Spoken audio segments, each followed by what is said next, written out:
اس کی ضد کے آگے ہتھیار ڈالتے ہوئے میں لیٹ گیا۔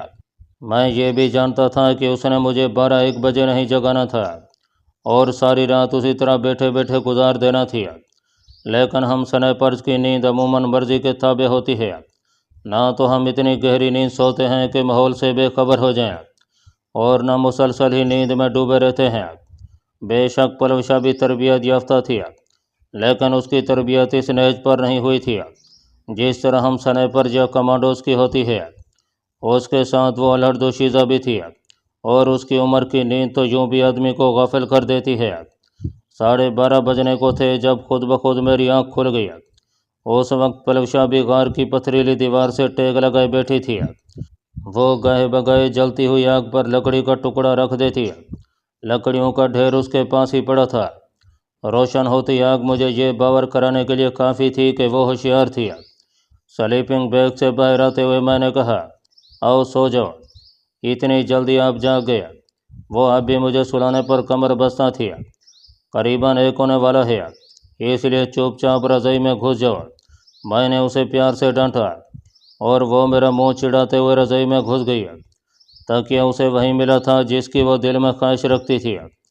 چائے کا خشک راشن ہمارے پاس موجود تھا۔ صبح چائے اور رات کی بچی ہوئی روٹی سے ناشتہ کر کے ہم ایک بار پھر روانہ ہو گیا۔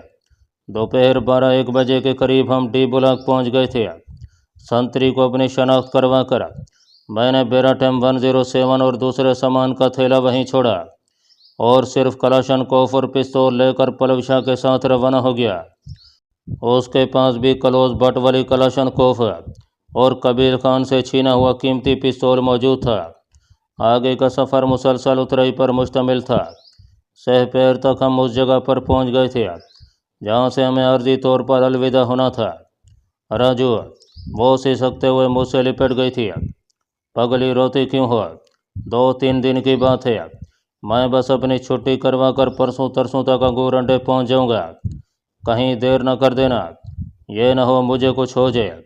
وہ بالکل بولی ہو رہی تھی۔ چندہ فکر نہ کرو، اور مخابرے پر رابطہ رہے گا۔ روزانہ رات کے 8 بجے چینل نمبر 5 پر میں اپنی جان کی آواز سننے آؤں گا۔ اگر 3 دن سے 1 گھنٹہ بھی زیادہ لگایا نا تو بالکل بھی بات نہیں کروں گی۔ اس نے منہ بسورا، اتنا ظلم؟ میں گویا کراہتے ہوئے بولا تھا، اور جو میری حالت ہو رہی ہوگی وہ ظلم نہیں ہوگا۔ وہ سچ مچ رونے لگ گئی تھی۔ ان قیمتی موتیوں کو چومتے ہوئے میں زبردستی مسکرایا۔ گڑیا ایک فوجی کی بیوی بننے جا رہی ہو، جدائی کی عادت تو ڈالنا پڑے گی، اور یہ بھی ذہن میں رہے، وطن کے محافظ کبھی کبھی عارضی جدائی کو حشر تک موقوف بھی کر دیتے ہیں۔ بکواس نہ کریں، سمجھے؟ اچھا مذاق کر رہا تھا، میں بس یوں گیا اور یوں آیا، ہو سکتا ہے تم سے پہلے انگور اڈے پہنچ جاؤں۔ آمین۔ اپنی آنکھوں پر الٹا ہاتھ پھیرتی ہوئی وہ مجھ سے بمشکل علیحدہ ہوئی۔ کلاشن کوف گلے میں ڈال کر اس نے اوپر سفید برقع پہنا اور سامنے سے برقعے کا پلو اٹھا کر مجھے چاند چہرے کا آخری دیدار کرانے لگی۔ چند دن کی جدائی بھی میرا دل چیرے جا رہی تھی۔ ایک لمحے کے لیے میں نے سوچا کہ اسے واپس اپنے ساتھ ڈی بلاک پر لے جاؤں اور وہاں سے چھٹی وغیرہ کروا کر اپنے ساتھ انگور اڈے لے جاؤں، یا پہلے جس طرح میں نے سیدھا انگور اڈے جانے کا سوچا تھا اس پر عمل کروں۔ لیکن پھر آرمی کے ڈسپلن کا خیال آتے ہی میں نے اس کمزور سوچ پر قابو پا لیا، اور سیدھا اگر اس کے ساتھ چلا جاتا تو چھٹی کیسے لے پاتا؟ اگر آج میں اس سے چند دن دور نہیں رہ سکتا تھا تو کل کلاں کو جب وہ میری بیوی بن کر تلا گنگ میں بیٹھی ہوتی تب میں دن کیسے گزرتا؟ اپنے پیاروں سے جدائی تو یوں بھی ہم فوجیوں کا مقدر ہوتا ہے۔ کبھی سیاچین اور کارگل کے برف پوش پہاڑوں میں جہاں رگوں میں خون کی گردش جما دینے والی ٹھنڈ پڑتی ہے، وہاں اپنے پیاروں کی یادوں کا الاؤ جلا کر اس گردش کو رواں رکھتے ہیں۔ کبھی وزیرستان کی برود اگلتی وادیوں میں اپنے لیے دعائیں کرنے والوں کی مناجات سے حوصلہ پا کر دشمن کو منہ توڑ جواب دیتے ہیں۔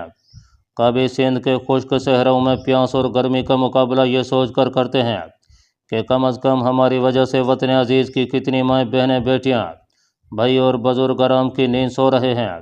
کبھی بلوچستان کی بے آب و گیا پہاڑیوں میں پسینہ بہاتے ہوئے دل کو وہ وقت بیت جانے کی تسلی دیتے ہوئے وقت گزار لیتے ہیں۔ یہ جدائی، یہ بچھڑنا، یہ دوریاں، یہ فاصلے، یہ تڑپنا رونا اور آہیں سسکیاں تو ہم فوجیوں کا مقدر ہے، اور اس کا بدلہ صرف اللہ پاک کی ذات ہی دے سکتی ہے۔ تنخواہ کے نام پر موصول ہونے والے چند روپے یقیناً اس کا بدل نہیں ہو سکتے۔ جاؤ گڑیا، میں نے دھیمے لہجے میں کہا۔ اس وقت میں خود کو بہت کمزور محسوس کر رہا تھا۔ نفی میں سر کو دائیں بائیں ہلاتے ہوئے وہ ایک مرتبہ پھر تڑپ کر آگے بڑھی اور سسکتے ہوئے مجھ سے لپٹ گئی۔ کہہ تو دیا ہے جلدی آؤں گا۔ میں نے اسے ڈانٹنے کی کوشش کی، مگر میرے منہ سے فقط بے بسی بھری آواز ہی نکل سکی تھی۔ وہ بے آواز روتی رہی۔ پلوشے، پتہ ہے نا اگر انگور اڈے کی آخری گاڑی نکل گئی تو کتنا مسئلہ بنے گا تمہارے لیے، اور یہاں سے ڈی بلاک تک میں بھی جانے رات کو کس وقت پہنچوں گا؟ کیا یہی چاہتی ہو کہ اندھیرے میں ٹھوکریں کھاتا رہوں؟ اس مرتبہ میری بات کا اس پر خاطر خواہ اثر ہوا۔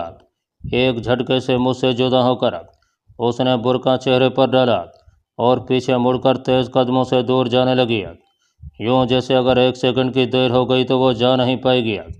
میں وہیں رک کر اسے دیکھتا رہا۔ پیچھے مڑے بغیر اس نے نالا عبور کیا اور پھر فرلانگ بھر کا فاصلہ طے کر کے سڑک پر چڑھ گئی۔ میں وہیں کھڑا اسے دیکھتا رہا، یہاں تک کہ علام کھیل سے ایک ویگن نکل کر انگور اڈے کی طرف جانے لگی۔ اس کے ہاتھ کا اشارہ پا کر ویگن اس کے قریب رکی۔ آخری مرتبہ اس نے پیچھے مڑ کر دیکھا، یوں جیسے اسے اچھی طرح معلوم ہو کہ میں یہاں کھڑا ہوں گا، اور پھر ویگن میں بیٹھ گئی۔ ویگن کے آگے بڑھتے ہی میں تھکے تھکے انداز میں پیچھے مڑا اور ڈی بلاک کی بلندیاں سر کرنے لگا۔ میرے دل و دماغ میں اس وقت پلوشا کے بچھڑنے کے علاوہ کوئی خیال جا گزر نہیں تھا۔ اس میں کوئی شک نہیں کہ کسی بھی انسان کی زندگی کا سب سے بڑا دکھ بچھڑنا ہی ہوتا ہے، چاہے وہ جدائی عارضی ہو یا ہمیشہ کی دوریاں اور فاصلے دل میں وہ گھاؤ پیدا کر دیتے ہیں جنہیں قربت کے مرہم ہی سے شفا مل سکتی ہے۔ کوئی نہیں، چند دنوں کی تو بات ہے۔ میں نے خود کلامی کے انداز میں بڑبڑا کر خود کو تسلی دی۔ عجیب بات تھی کہ مہین جینیفر اور رومانہ سے ہمیشہ کی جدائی میں میرے دل کا یہ حال نہیں ہوا تھا جو پلوشا کے عارضی طور پر دور جانے پر ہو رہا تھا۔ کبھی تو پلوشا کا ٹکرانا مجھے اپنی زندگی کی سب سے بڑی بدبختی لگنے لگتا کہ اس ٹکراؤ کی وجہ سے محبت جیسی بیماری نے ایک بار پھر میرے دل میں پنجے گاڑ لیے تھے، اور کبھی اس کے ملنے پر میں خود کو دنیا کا خوش قسمت ترین آدمی سمجھنے لگتا کہ مجھے اس جیسی البیلی دوشیزہ کی محبت مل گئی تھی۔ بلا شک و شبہ اس جیسی لڑکیاں کہیں صدیوں بعد ہی جنم لیتی ہیں۔ صنف نازک ہوتے ہوئے یوں ایک ظالم اور جابر سردار سے ٹکرانے کا حوصلہ کرنا اتنا آسان بھی نہیں تھا۔ پلوشا کی یادوں میں کھویا میں رات کو 10 بجے ڈی بلاک پر واپس پہنچا۔ پہچان کا مرحلہ ختم ہوتے ہی مجھے پوسٹ کمانڈر کے بنکر میں پہنچا دیا گیا۔ ایک اور حیرانی میری منتظر تھی۔ سردار خان کو وہاں موجود پا کر میں حیرت سے اچھل پڑا تھا۔ مجھے دیکھتے ہی اس کے چہرے پر دکھ بھرے آثار نمودار ہوئے، لیکن اس سے پہلے پوسٹ کمانڈر نے مجھ سے منع کیا اور پھر ہمیں اکیلا چھوڑ کر باہر نکل گیا۔ پوسٹ کمانڈر کے باہر جاتے ہی وہ میرے گلے لگ کر رو پڑا تھا۔ یار راجے، چنارے مجھے چھوڑ کر چلی گئی۔ لیزونا کے ساتھ محبت کرنے کی اس نے مجھے اتنی بڑی سزا دے دی کہ ہمیشہ ہمیشہ کے لیے تعلق توڑ لیا۔ کم از کم ایک بار متنبہ تو کرتی۔ اس کے بعد اگر میں لیزونا کا ذکر کرتا تو اس کا ایسا کرنا بنتا تھا۔ یوں بغیر کچھ کہے سنے روٹ جانا کوئی انصاف تو نہیں ہے نا یار۔ سردار کا غم دیکھتے ہوئے میرے دل سے عارضی طور پر پلوشا کی جدائی کا دکھ غائب ہو گیا تھا۔ اس کی پیٹھ تھپ تھپاتے ہوئے میں گلوگیر لہجے میں بولا، جو ہوتا ہے اچھے کے لیے ہوتا ہے دوست۔ میری بہن کا وقت مقرر تھا، اور یہ بھی تو سوچو کہ مرتے ہوئے کم از کم اس کے دل میں کسی سوکن کا اذیت بھرا خیال موجود نہیں تھا، اور سب سے بڑھ کر وہ اب بھی سلطان خان کی شکل میں تمہارے پاس موجود ہے اور انشاءاللہ ہمیشہ موجود رہے گی۔ اسی بات نے تو مجھے بھی حوصلہ دیا ہے، ورنہ جانے میرا کیا ہوتا۔ مجھ سے علیحدہ ہو کر وہ چارپائی پر بیٹھ گیا۔ چھٹی خود بڑی تھی یار، وہ قطع کلامی کرتا ہوا بولا۔ کمانڈنگ افیسر ملک عرفان صاحب نے تعزیتی فون کر کے ساتھ ہی مہینہ مزید گھر رہنے کا حکم دے دیا تھا۔ اب سلطان کو کس کے پاس چھوڑے ہو؟ اپنی چھوٹی بہن کے حوالے کرے ہوں۔ اس کی دوسری ماں کو بلوا لینا تھا۔ بھول میں چھایا بوجھل پن ختم کرنے کے لیے میں نے لیزونا کا ذکر کیا۔ اس کے پاس جانے کی تو حالت نہیں تھی، البتہ اس کا جو ٹوٹا پھوٹا پتہ ذہن میں تھا